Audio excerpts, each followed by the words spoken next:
Have the Russians done anything concrete to make you encouraged that they are truly interested in peace? And when you talk about timeline, I know you're not going to give a specific timeline, but are you talking weeks? Are you talking months? I think we're talking weeks, probably.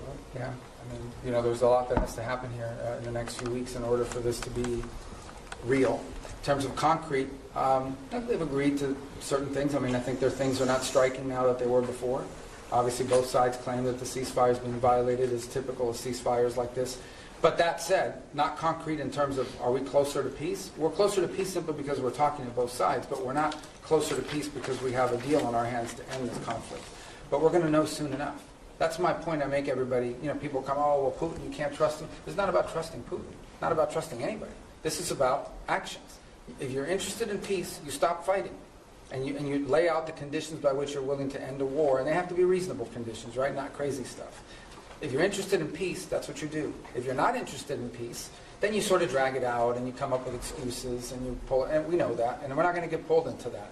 But let's hope it doesn't come to that. Let's hope it, you know, let's be optimistic that that's not the direction we're going. We're prepared if it is, but let's hope that we're not heading in the direction of this is just a delay tactic. All right, one more, then we wrap up. Don't you guys want to go home, the ones that came? Your allies here and also Ukraine, they believe that Russia is actually preparing to launch another campaign, a military campaign, as soon as the winter season ends. Do you have any reason to doubt that? That they're going to do what, I'm sorry? The Russian side, they are preparing to start another military campaign. Well, then we'll know they're not interested in peace. And at this very moment, they're targeting energy sites. Can I get a reaction to that? Targeting what, I'm sorry? Energy sites in Ukraine. Well, again, I get it. Then that means they're violating the ceasefire. That's not a good sign, you know. But I think that would tell you this: that ultimately, this is a war right now. Things are going to be blowing up in Ukraine and inside of Russia because there's still a war going on. That's what we're trying to end. Okay, if we have a true ceasefire, which is what we wanted, a complete ceasefire, nothing should be blowing up. But the Russians didn't agree to that. They wanted a partial.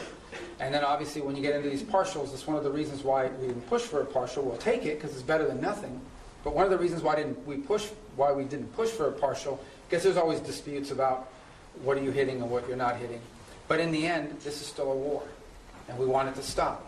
The fact that religious sites are being hit, or energy sites are being hit, or civilian sites are being hit, that's why war is a bad thing.